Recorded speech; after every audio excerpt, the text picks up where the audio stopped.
Hi, my name's Jenny. Welcome to my channel. This is a video about pollen and nectar and how it benefits our insect life. So I'm hoping that you've come back to my channel and that this isn't the first time you visited, but if it is, welcome. And please like and subscribe because that helps the channel grow and you get more of these videos the more the channel grows. So back to today's lesson on bees and pollinators, but also mainly about the nectar and the pollen. In the picture behind me, you can see two hibiscus flowers, two red hibiscus flowers, and there's a yellow streak coming out of them, which is the anthers that holds the pollen. And if you were to shake the flower, some of the pollen would fall off. Pollen is very key to young insects in particular, so because pollen is protein.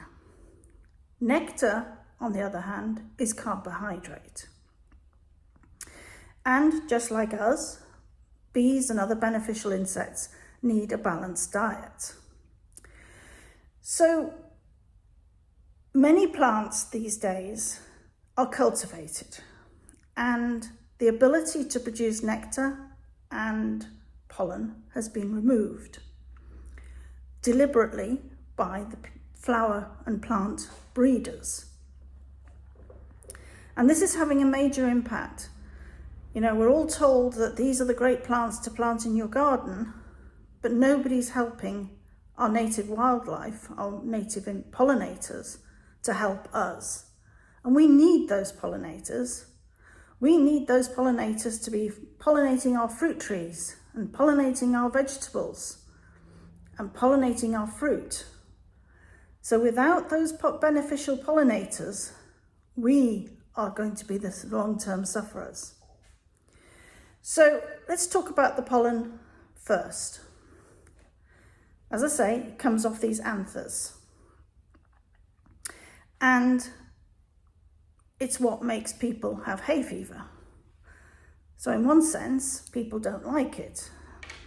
But it's so necessary for the life cycle of our beneficial insects.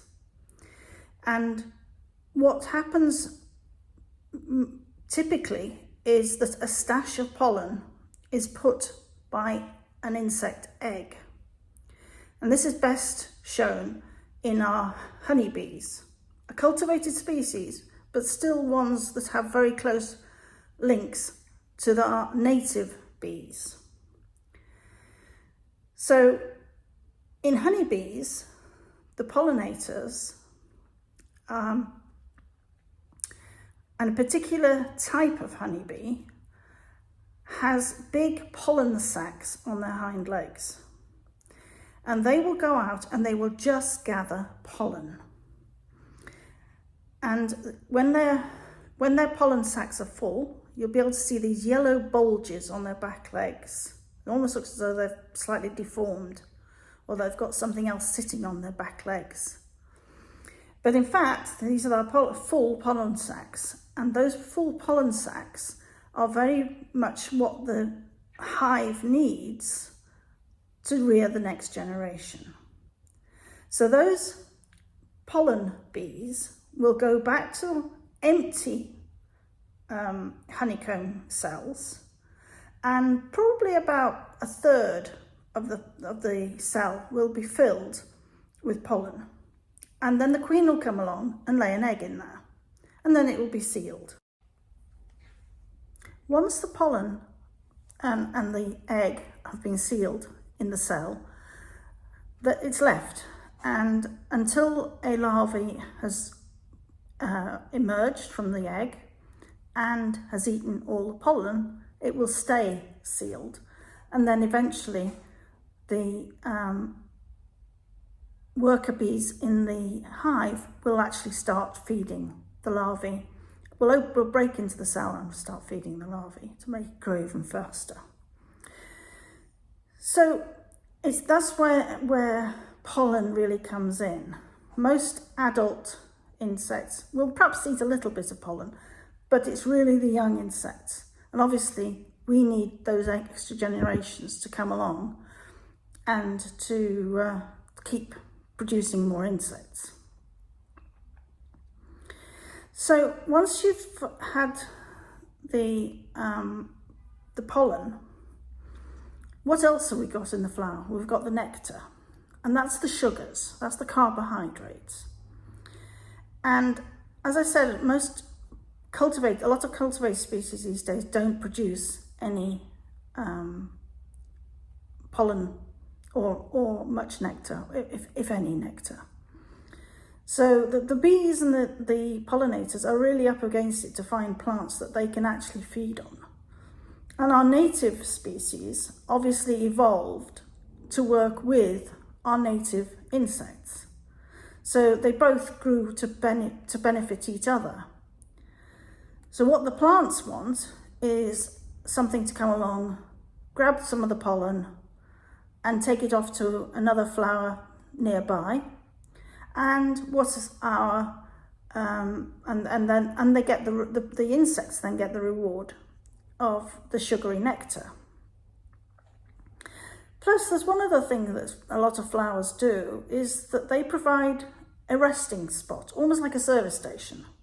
So not only are they getting the reward of the sugar for delivering some pollen to fertilize the plants, but they are also getting a bit of warmth. Very often the center of a flower will be slightly warmer. And some flowers, like our foxgloves, which are tubular, obviously allow insects to get out of the cold winds and to get a bit warmer inside the flower. So there's a whole reason, there's a whole raft of reasons why these plants need the insects, but also why the insects need the plants. And one of the things that we need to remember is that not all flower shapes are beneficial to all insects. So some insects have very long tongues, which they can use to reach into very narrow tubular flowers. But a lot of insects don't have those long tongues, and so they need to be able to get close to the source of the nectar to be able to benefit from that. And open flowers, a bit like the hibiscus behind me, but also things like our daisies, particularly our oxide daisies, our big daisies, and our things like dandelions are really very beneficial because a wide range of insects can use those flat, open flowers. So we're in a situation here where we need to start looking after our wildlife for our benefit. And don't forget, we've dramatically lost a huge number of insects, not just because of climate change, but because we've used really nasty pesticides that have killed off a significant proportion of our insects. I remember as a child, anywhere you drove, the whole bonnet and the windscreen would be covered in dead insects. You don't see that now. And that is really worrying because that means that we don't have that number of insects out there. And it was interesting, earlier this year, I had a holiday in the west of Ireland, and we did end up with insects all over the car. And it was noticeable that I haven't seen that for so many years driving around the UK. So let's help our natives. Dandelions are great plants. Not only can you eat them in terms of the leaves, they're really good for you. They have high nutritional value. Don't eat too many. But they are really good when they're young, and they can be added, a few leaves can be added to salads. The seed heads are really loved by some of our smallest seed-eating birds, our goldfinches. So, it's it's helping not just the pollinators, but just allow a few dandelions to grow around the place. They'll brighten up your spring because they're one of the yellow flowers early in the year. And they'll give you so much pleasure, especially if you watch the acrobatics of the goldfinches when they try and eat the seeds. Thank you for listening. Don't forget to like and subscribe, and I'll see you in the next video.